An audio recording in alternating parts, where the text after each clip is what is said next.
Hi everyone and welcome to Jab and Move with your host Stephen, and today we're going to be looking at the huge card on Saturday night of EUBANK Jr. versus BENN, seeing how that fight's going to play out, what my thoughts are and how I think it will be won and lost, and also going through a couple of other fights that I've picked out I want to look at, and that is the YARDE versus Lyndon Arthur fight and Chris Smith returning back to the ring after his defeat to Zodor Ramirez. What do we think we're going to see from him against Brandon Glayton? So let's go into it, guys, and let's get straight to the first one I want to touch on, which is YARDE versus Lyndon Arthur. I honestly don't know why this fight's happening. I think, if I'm honest, it's just a bit of a tune-up and a bit of a keep him fresh, ready for the Barazzi fight, because that one's got to happen next. It has to. After what happened with Barazzi and Callum Smith back in Feb, I believe it was, onto this one now. It's got to be the next fight for both of these fighters, as long as YARDE comes through it, which I think he will, and I don't really doubt it, because the first fight was in his hands. He had it, and he lost it due to inexperience more than anything. I think he just got a bit overawed with the whole thing, and he miscalculated his energy reserves, what he could do and how he was fighting, and it all kind of came on top, and Lyndon Arthur used a bit more experience to take that win, but it was Anthony's to win at that time. And in the second fight, we've seen a comprehensive victory. There was no doubt about it. It was 4th round knockdown. He was in control of the fight. There was a little bit in sort of round 2, and that when Lyndon Arthur started to show a bit more. So back end of round 2, start of round 3. But after that, it was all YARDE, and he had control of that fight, and he proved it with the 4th round TKO. So I don't think it's one of them where we really need to see it again. We don't need to see a photo. I know it's 1 each, and it should be like, you know, best of 3, but we don't need to see it. It was a convincing win, and he should have won the first fight. So for me personally, it's a YARDE win all day long, and I'd be absolutely amazed if he doesn't get him out there before sort of round 6. Nothing against Lyndon Arthur. I just think YARDE's got his number, and I think he is the more powerful puncher, and that will prevail in the first 6 rounds of the fight. So moving on to the next one, which is Chris Smith against Brandon Glayton. Now, I've looked at Brandon Glayton, and I've seen quite a bit of him actually recently. I've looked at a few of his fights recently, and I think he's going to be the biggest surprise of the night. I really do. I don't think anyone's expecting anything of him. I don't think anyone really knows much of him. And I actually, it's a 50-50 in my eyes, but I'm actually going to tip Glayton to win it. Now, the reason being because I think Chris Smith is a fantastic fighter, and I like the way he is. He's not aggressive. He's not an arsehole when he's in front of the camera. I just like he is the gentleman, and I find that something that I personally admire in a fighter. And he plays it really well. But his style is very suffocating. It's very full throttle. You've seen it against Ramirez, where he was close in, tight, and doing the fighting he could do. And again, we've seen it with Riakporhe. The difference with Riakporhe was I don't think he had the boxing IQ of a Zodor Ramirez that was able to outbox him when he was close up. And I don't think he will be able to, not outbox Glayton, but I don't think he'll be able to outpower Glayton. Now, this guy is a powerful puncher.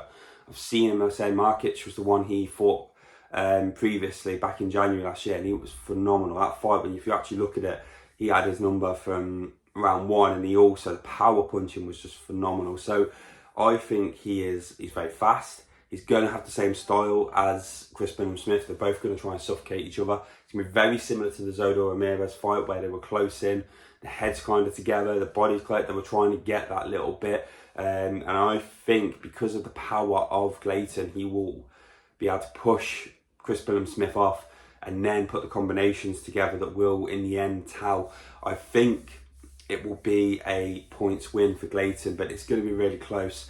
It's going to be 1 round in it, and possibly 2 between the 2 of them. I don't see a knockout from either one of them. They've got such similar styles, but he's just such a powerful puncher. I think the damage will tell on Smith, and I think we'll see a very similar outcome to what we've seen with Zodor Ramirez, but not as comprehensive. It will be closer. Like I said, it'll be a round between the 2 of them, and I don't think that's the end of Chris Smith's career. He is a phenomenal fighter, and I think he'll come back, and I do think he'll win another cruiserweight title at some point, but I think this Brandon Glayton will be the biggest surprise of the night, and he'll be the guy that shocks people over the course of Saturday night. So watch out for that guy, Brandon Glayton. It will be a name to remember, and I think he'll be someone who will go quite far within the cruiserweight division as well. So let's get to it. Let's get to the main fight and the big prediction that we want to see, which is EUBANK Jr. versus BENN. I still say it's a fight really that shouldn't happen because of what happened 2 years ago. We still don't know the truth. We haven't heard much from that since, but we're taking it as it is. So we're going to have a look at it. We're going to take it from there. It's still controversial, but it is the biggest fight of the year. Tokyo Bivol should be the biggest fight, but this is the biggest fight because of the names involved and the father's heritage. So, yeah, I think it is the first 6 rounds, second 6 rounds. I think if you get through the first 6 rounds, I think then you're looking at EUBANK Jr. possibly on points. If you get into the first 6 rounds of issues, it's going to be Conor Benn putting it on him hugely and with absolute ferocity from round 1 up to round 5, 6. The thing with me is, and the thing that I've got to look at is the weight, and it's something I've not looked at yet. Obviously, we don't know. This is recording this as of Thursday evening, and we've still got a day until 2 days till the weigh-in. So that's going to be an interesting bit. If EUBANK Jr. comes in and he looks a bit gaunt and he looks a little bit sucked in and stuff, then the punch resistance isn't going to be there. We've seen that against Liam Smith. His punch resistance has waned. So will that be a huge factor against a bigger, beefier Conor Benn? I think it would be. If he looks good on the scales, I think he's got the ability to outbox Benn. Now, they're both good fighters, but unfortunately they're not elite. Benn has never been able to crack world level, and winning a world title, EUBANK, sorry, has not been able to crack world level. Every time he's gone to a world title fight, he has lost, unfortunately, but he is a phenomenal promoter of himself. Benn, I think, has the highest ceiling. I think he will become a world title champion at some point, whenever that will be, maybe in the 147 division. Let's see how he handles being at 160, which is going to be the big thing for me coming into this fight. So, yeah, I think because they're both training off their dad's names, they're both using that to garner favour here and go for this huge fight and get the money from this. So it is what it is. If you had your dad's names of Benn and EUBANK, you'd probably do the same. I know I probably would, so I can't argue with it. I just don't think they're at that level. I think Conor Benn will be at that level at some point. I don't think EUBANK will ever get to that level, and that's why personally I'm leaning to Conor Benn. I think the size will suit Conor Benn. They say he walks around a lot heavier than what he is at 147, so I think naturally it will work for him. I think the punch resistance of EUBANK has drastically dropped over this time. And for me personally, I think that's going to be the thing that tells. I think we'll see EUBANK getting knocked out. I think Benn will win by knockout. Whether it will be sort of middle rounds or later rounds, I'm going to go with round 8 knockout for Benn. I think he takes it. And then I think obviously we'll get the second fight after that. But it'll be a grudge match. I think it'll be pedal to the metal from round 1. We ain't going to see no pissing about. They're going to go for each other from that second it starts.